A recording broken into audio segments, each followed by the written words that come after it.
Hey, Austin. I'll ask the same thing I asked Miguel earlier. With so many players opting out now and guys have been testing positive and some workouts were canceled today because results haven't come back from the weekend. Have you had any concerns at all about being here and trying to get through the season? Yeah, no, I've seen a lot of guys that are in certain situations or they're living with people that are at high risk. I saw that Mike Trout opted out because his wife is due in August. It's all completely understandable underneath the circumstances. Everybody wants to do what's best for them and safest for their families. But just I wanted to come around the facility and get to see what the environment was going to look like. And after being here for a couple of days and seeing how much time and effort has gone in from all the staff and all the clubhouse personnel and all of the adjustments they've been able to make to just make it the safest environment possible for everybody under the circumstance. And I feel very comfortable and very safe here. Kevin Richardson with a question. Go ahead, Kevin. Yes, Austin. How was it working down at Stetson University with Ponce de Leon and guys like that during the time you were off? Oh, it was awesome. I was able to continue to get at bats at least once, sometimes twice a week.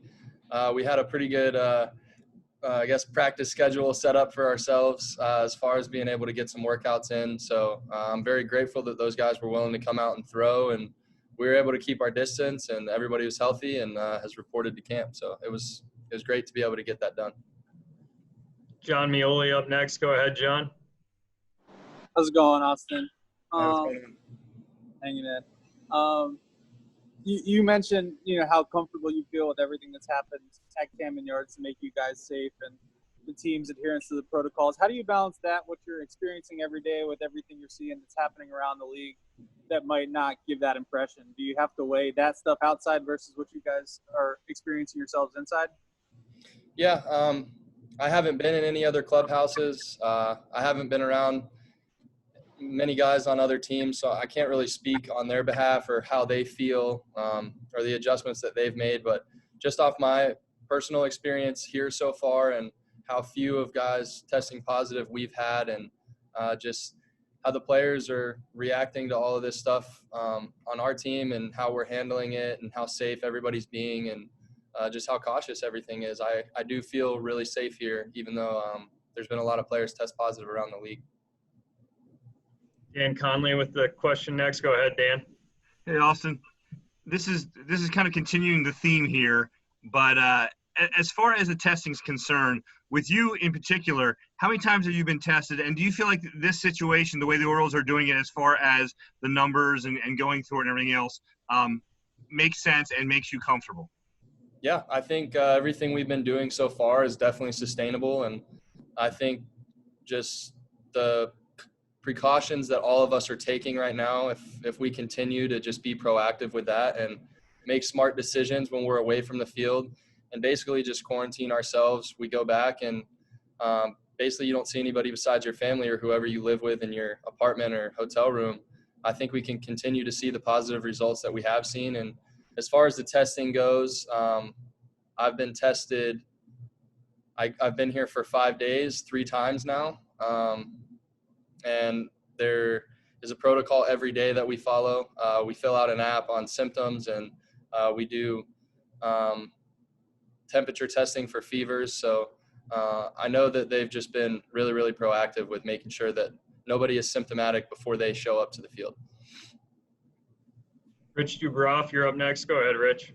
Hey, Austin. How much of the time are you thinking about this stuff, the health protocols when you're on the field? Is it,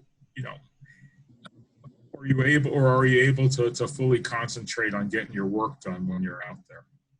Yeah, the great thing about baseball is that it's a very big field and the positions are very spread out. So me being in the outfield, there's not too many guys around me. So I don't feel like I really need to focus on it all that much. And as far as when I'm hitting in the cage, we're making sure that we're all wearing masks and standing apart from each other, following the 6-foot protocol when we're in the locker room or by our lockers, showers, everywhere throughout the stadium. But I think even after a couple of days here, it's just kind of second nature now to follow the protocols. But that is the good thing about playing outfield is I'm not too close to anybody. Joe Trezza, you're up next. Go ahead, Joe. Hey, Austin, how's it going? Good to see you. Yeah, you too. We've been seeing, some guys around the workout wearing the Fight for Trey shirts, and you've played with Trey, and obviously it goes without saying the kind of impact he has on that locker room. I'm curious, what's it like with him not being there, and how difficult has that been? Yeah, it's very strange. I came along after Trey, so I've never been a part of an Orioles locker room that didn't have him in it. And he was somebody that I really looked up to. And as a young guy, that was the guy I would always go to ask questions, especially defensive questions in the outfield, things of that nature. So to not have him around, he was our leader. It's very strange, and I'm just hoping that he continues to see the good progress that he has so far, and maybe we can see him at the end of the year if the protocols and everything have been going good enough. John Mioli with another question. Go ahead, John. Awesome. Baseball-wise, kind of along those lines, this is going to be a different team without Trey, and you're also trying to establish yourself while kind of filling in some of that offensive void. How do you plan to approach this in terms of, putting your best foot forward, but also not putting too much pressure on yourself for what the Orioles are going to need from you this year? Yeah, I think if I just continue to play the game that I've played ever since I've been drafted, I mean, I was drafted for a reason by this organization. They believe in me, and I believe in myself. I'm very confident in my abilities, and if I just continue to work hard and continue to progress and just stick with it and keep my nose to the grindstone, I have a lot of confidence that I can continue to prove myself at this level.